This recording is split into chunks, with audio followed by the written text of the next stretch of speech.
on defense that are fast and have proven themselves to be productive playmakers.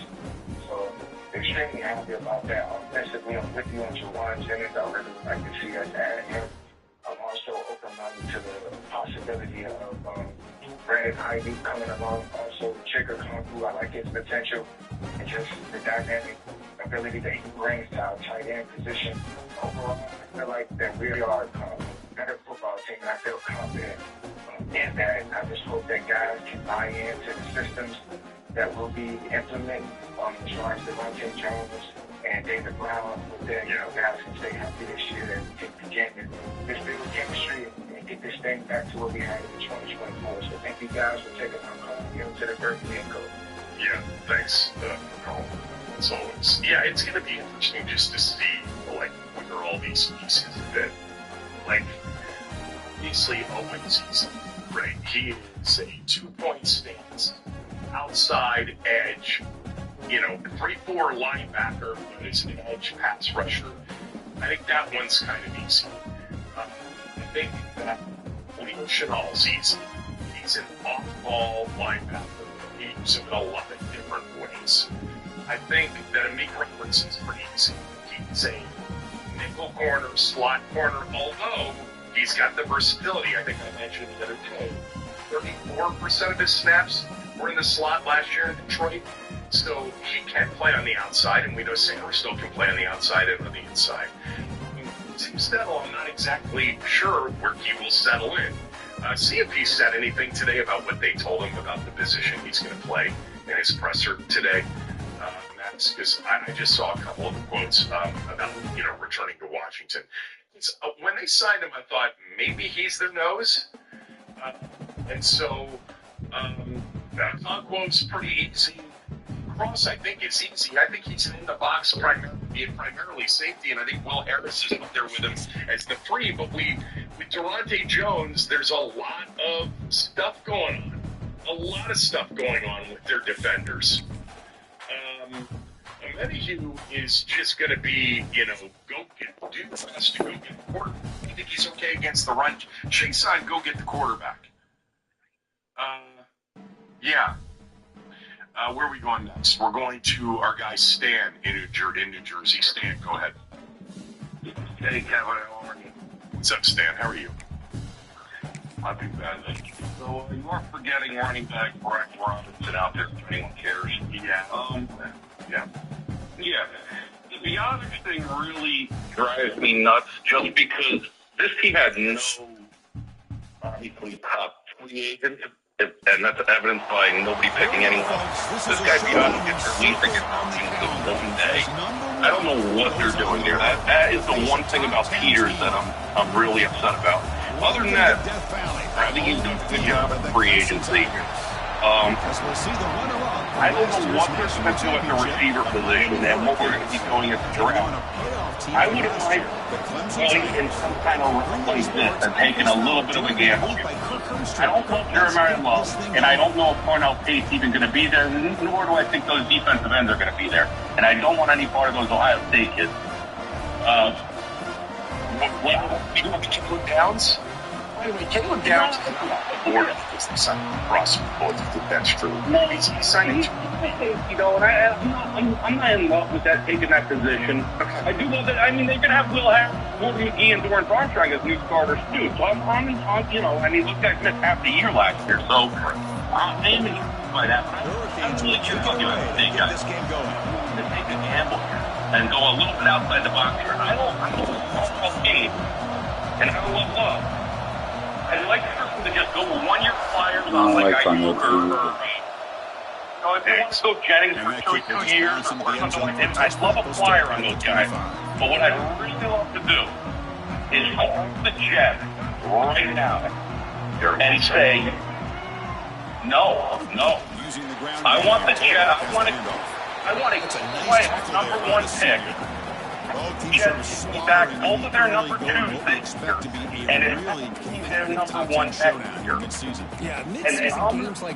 And I'm going to gamble that the Jets come in the top 3, because they will with Geno Smith and Aaron Glenn. They're going to be a top 3 team. I want that pick, and I want Jeremiah Smith, and I want Fields to go with Let me just say what teams are not really up for doing, Stan, is, and I know that Baltimore was, and Crosby, next year's draft, on paper anyway, is a much better draft than this draft. So, especially if you don't have the quarterback like the Jets, there's no way they're giving up their number 1 next year. And you never, that's why I'm saying, take a gamble and you call. They are a crazy franchise. They do crazy things. Same with the Dolphins, same with the Cardinals. See what these teams are willing to do. They're going to be the bottom 3 teams. And offer it up. Give me the number 750. Try to fuck that up. I don't know. So I like what Fingers has done. No, it's okay. Good, clean play by the defense.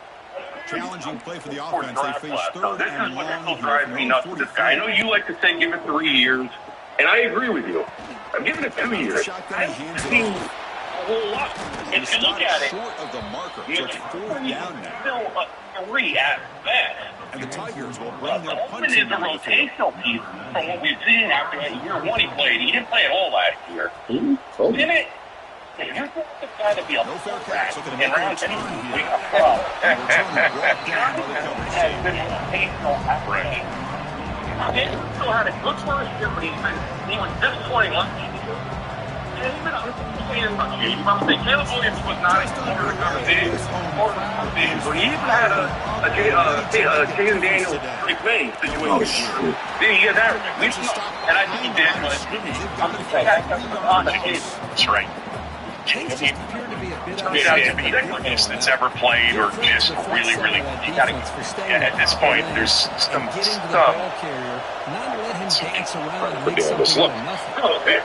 Kevin, you're going to give him confidence for taking Jaden Daniels? That was the easiest pick known to man. Until the final 2 weeks, and I don't want to ruin the 2024 draft here, other than to respond to what you said about it. There's a lot to play for. There were a lot of Jim Day McCarthy people, and there were a lot of Drake people. Just look at the atmosphere. So it wasn't, a slam dunk until maybe like the last 2 to 3 weeks when there was, I think, Son Daniels, that he had separated himself. But back to your original point, I don't know why we're talking about the 2024 draft. Yeah, look, this time next year, I'll be ready to say what I'm starting to lean towards, which is those 3 second-round picks, man. Ben Sinnott needed to be a better player. Johnny Newton needed to be a better player. Look, Sandra Still, I don't think anybody was going to let Sandra Still go past where he went. I mean, Newton was a projected late first round pick. Sandra Still, Nick Saban thought was the best pound-for-pound player in the draft, and there's enough there that I like. Coleman, McCaffrey, McGee, Jury, kind of still out. We'll see. What else? Overall, you like what Peters has done this week. I do. We needed defensive guys, and I think they've got it. And again, you're getting Jordan McGee. You're going to get Will Harris back for half the year. You're getting Gordon Armstrong. You got it. You never know what these guys are. Well, that's an excellent effort here by this defense, staying in their run fix. I don't really know much about the KC kid, except that he got like the past 2 years. Menahu? I think the Wetlands just tried to plug our young guy and tried to say, hey, we got some upside with this kid. I'd rather like him. I'm surprised Martin's not here. Why not? And here the tight end And he was young for a nice game. that time. I'd like to see the big man get his touches. Had some really productive moments, had some big-time moments in big games, played in big games. He got hurt in 24, tore his ACL in the championship game against the Ravens, the one that they won in Baltimore. When you watch just some of his better plays, that length along with Oweh, it's pretty impressive off the edge. Thanks, Stan. Appreciate it. Sean, Chad, Drake, stay there. We'll do one more segment of calls. Just your overall thoughts on this week and what Washington's done. Top 3 money spent, top 3 in new players acquired. They've certainly addressed a lot defensively, and they needed to because this defense was horrendous last year. Kevin Chan Show, the Team 90, Team90.com. Commander fans, the offseason is from the NFL scouting combine to the opening of free agency, all the way to the NFL draft. Here we go. Expert breakdowns, insider interviews. Oh no, late throw. Oh. To fill the mountain shape, Daniels and Did he catch that? defense. They gave me that catch. This was also wall-to-wall tremendous coverage. Only on the Team 90. The shotgun run Starts here. They've got him, but not before a solid game on the ground. So we reached the end of one. So far, a defensive stalemate here, and the early stats illustrate the story.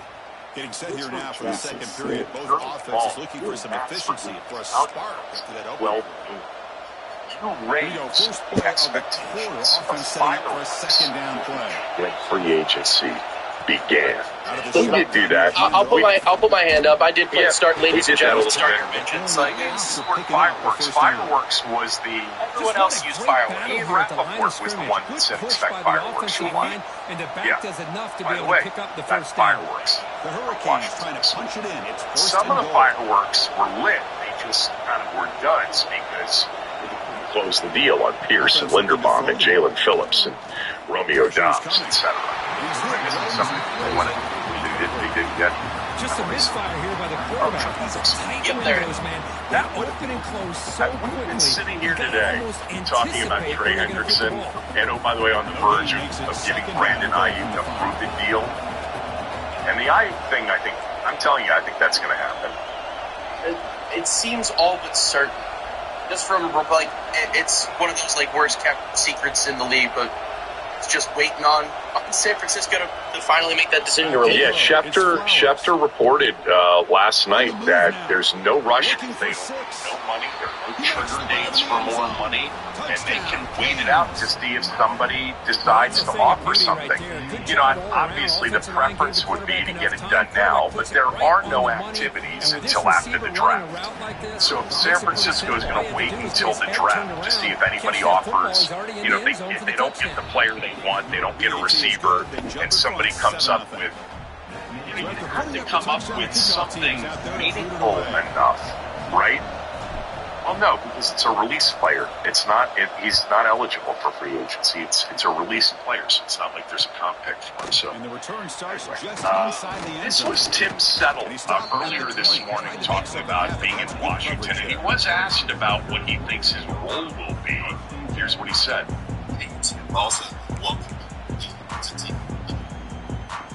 Here the Clemson offense heads back out on the field. Sell you on. Last possession, they were forced to kick it away. Involved in They the get things going this time. The game is 2 yards, so it's 2nd and 8. Hey, it's a great job with this I'm defense. entertaining, so that means But if I'm calling the plays, I'm not abandoning I'm the here. running game. Like Tim Settle sound like To that. have some sense of balance. So throwing and my running is side, essential. Stick do with it it. all, but Oh, come on. He's got room to run. I